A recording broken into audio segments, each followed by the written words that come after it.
saya Sabrina Nela Putri dari kelas 12 IPA 2. Di sini saya akan menjelaskan materi bab 4 tentang Orde Baru.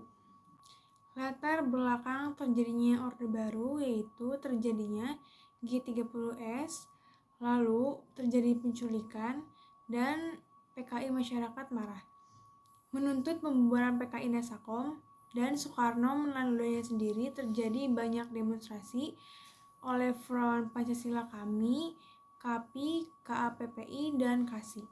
Bergabung menuntut pembubaran PKI, mengatakan demonstrasi yang berujung dikeluarkannya Tritura yaitu pada tanggal 12 Januari 1966. Yang dimaksud Tritura yaitu 3 tuntunan rakyat, yang isinya pembubaran PKI dan organisasi sayapnya, pembersihan kabinet atau yang disebut dengan Wikora, dan penurunan harga barang. Menanggapi Tritura, Soekarno melakukan reshuffle kabinet.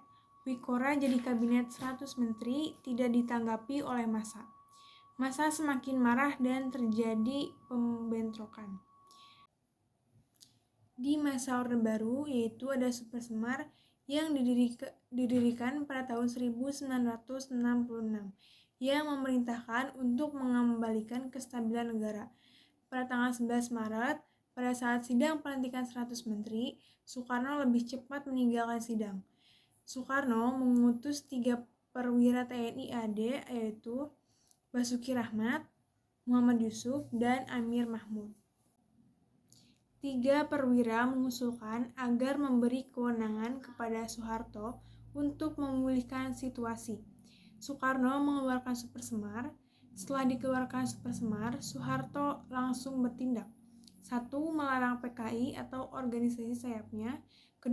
Menangkap 15 menteri yang mendukung PKI. 3. Pembersihan lembaga-lembaga negara di unsur-unsur PKI. PKI dihancurkan sampai ke akar-akarnya. Pamor Soeharto naik. Terjadi dualisme politik, ada yang mendukung Soeharto dan juga Soekarno.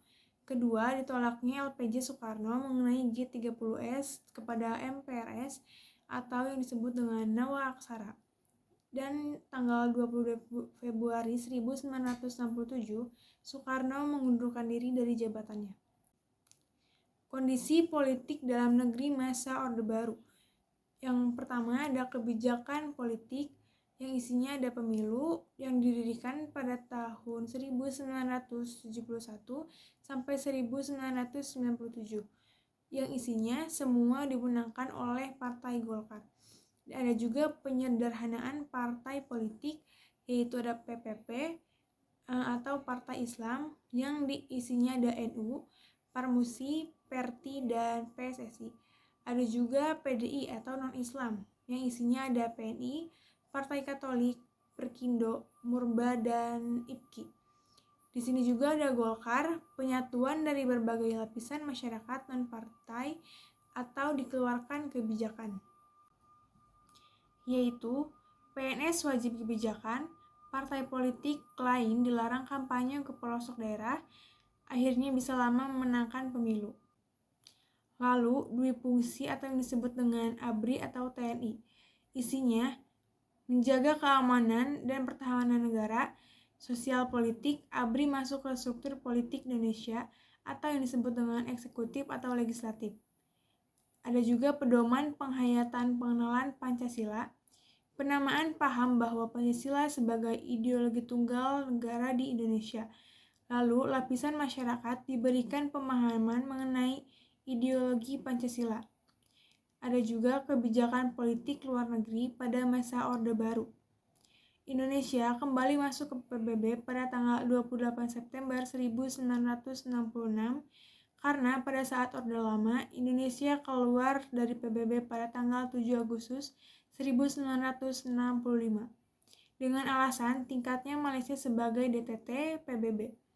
Indonesia memulihkan hubungan dengan Malaysia dan pemutusan dengan Cina ditandatangan pada tanggal 21 Agustus 1966. Lalu ikut lomba pembentukan ASEAN.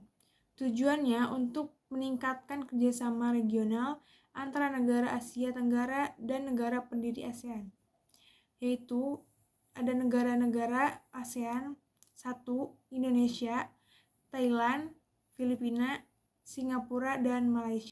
Dan juga mengirimkan KONG-A atau kontingen Garuda Pasukan Perdamaian dan juga KTT non-blok. Negara-negara yang tidak memihak ke Uni Soviet atau Amerika, Organisasi Kerjasama Islam atau yang disebut dengan OKI. Dan ada juga kehidupan ekonomi, sosial, budaya pada masa Orde Baru. Yang pertama ada kehidupan ekonomi. Indonesia masuk kembali ke IMF pada tahun 1967. International Monetary Fund keluar dari IMF pada masa Orde Lama diakibatkan oleh keinginan Indonesia. Berdiri sendiri dianggap bisa membangun bangsanya sendiri tanpa bantuan pihak Barat. Ada juga trilogi pembangunan atau dasar dari pembangunan negara. Stabilitas nasional yang dinamis atau stabil terus berkembang. Ada juga pertumbuhan ekonomi yang tinggi dan pemerataan pembangunan dan hasil-hasilnya. Ada juga dibentuk IGGI yaitu Intergovernmental Group Pan-Indonesia pada tahun 1967 fungsi membantu perekonomian Indonesia. Organisasi yang dibentuk akibat keprihatinan akibat gejala di Indonesia pada tahun 1965. Liberalisasi ekonomi, ada 4 repelita, yaitu 5 tahun IX.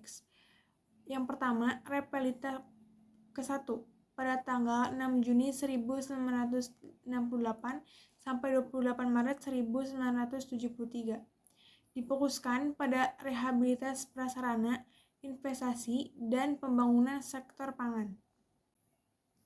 Ada juga investasi atau dikeluarkan kebijakan PMA dan PMDN. PMA yaitu penamaan modal asing, PMDN yaitu penamaan modal dalam negeri. Terjadi malari atau malapetaka 15 Januari 1966. Jepang ingin menanamkan modal besar di Indonesia. Masyarakat melakukan demo besar-besaran terhadap kebijakan pemerintah dibarengi dengan kedatangan Perdana Menteri Jepang, perusahaan-perusahaan Jepang. Pembangunan sektor pangan atau revolusi hijau, perubahan cara bercocok tanam di mana ada 4 cara tahap, yaitu intensifikasi yaitu pembangunan teknologi pertanian, dan ada juga eksentifikasi yaitu perluasan lahan. Ada juga diversifikasi atau yaitu keanekaragaman usaha tani, dan juga rehabilitasi yaitu produktivitas sumber daya. Dan repelita kedua yaitu pada tanggal 28 Maret 1973 sampai 29 Maret 1978. Difokuskan pada kesediaan sandang, papan, pangan, memperluas lapangan kerja, dan pemerataan pembangunan. Pemerintah mengeluarkan kebijakan transmigrasi, perpindahan penduduk untuk mengisi pulau-pulau gang yang kosong. Repelita ketiga yaitu pada tanggal 29 Maret 1978 sampai 19 Maret 1983. Difokuskan pada industri dan ekspor di bidang pertanian karena Indonesia bakal jadi negara swasembada beras, yaitu merupakan gelar untuk negara karena bisa ekspor beras, gelar dari Food and Agriculture, yaitu organisasi dari PBB. Repelita keempat yaitu pada tanggal 19 Maret 1983 sampai 23 Maret 1988. Difokuskan pada perluasan lapangan kerja, kesehatan, dan pendidikan. Dan pengendalian jumlah penduduk, kesehatan ada posyandu, pendidikan wajib belajar 6 tahun, pengendalian jumlah penduduk KB atau keluarga berencana. Repelita kelima pada tanggal 23 Maret 1988 sampai 17 Maret 1993. Difokuskan pada sarana transportasi, komunikasi, pendidikan, dan industri jasa yaitu bank. Ada juga keadaan sosial dan budaya yaitu 1. Diskriminasi Tionghoa yaitu Cina komunis, orang-orang Tionghoa harus berganti nama, bahasa Tionghoa dilarang. Yang kedua ada KB yaitu untuk mengendalikan jumlah penduduk, Yang ketiga ada tekanan dan kekangan persamaan untuk membunuh oposisi. Yang keempat ada posyandu, yaitu pos pelayanan terpadu untuk penurunan angka kematian ibu dan bayi. Dan yang terakhir ada wajib belajar 6 tahun dan pemberantasan buta huruf.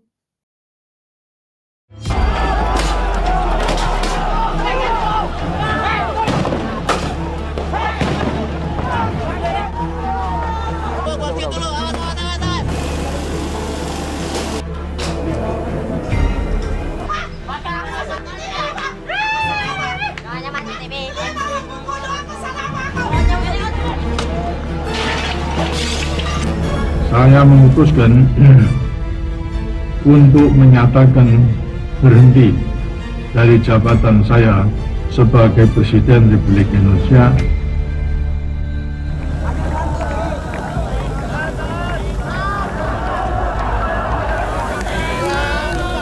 Peristiwa 21 Mei 1998 menjadi peristiwa sejarah yang terkenang sepanjang waktu. Pada masa itu, ribuan mahasiswa menuntut perubahan reformasi dan berhasil melengsarkan Soeharto dari jabatan presiden selama 32 tahun. Penyebab terjadinya kerusuhan 13-15 Mei diawali krisis finansial Asia.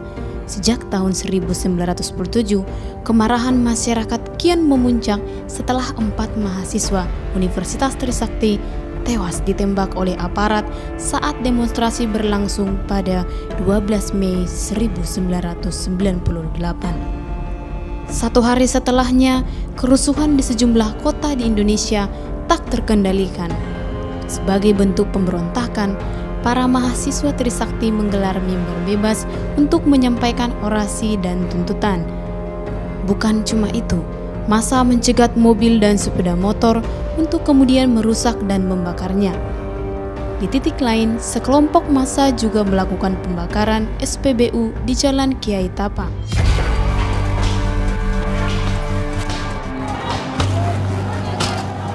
Keesokan harinya, 14 Mei 1998, terjadi penjarahan di beberapa pusat perbelanjaan di Jabodetabek. Kondisi Jakarta juga kian buruk karena beberapa bangunan yang dirusak dan dibakar. 15 Mei 1998, Presiden Soeharto bergegas kembali ke tanah air dari kunjungannya ke Kairo setelah mengetahui peristiwa kerusuhan Mei 1998. Berdasarkan penyelidikan tim gabungan pencari fakta, pemicu kerusuhan sebelum peristiwa 21 Mei 1998 terletak di Jakarta Barat, yaitu di wilayah seputar Universitas Trisakti. Terdapat 2 golongan yang menjadi pelakuan kerusuhan. Pertama adalah massa pasif yang berhasil diprovokasi. Mungkin cukup sekian materi yang saya sampaikan. Semoga bermanfaat. Ditutup. Wabillahi taufiq wal hidayah. Wassalamualaikum warahmatullahi wabarakatuh.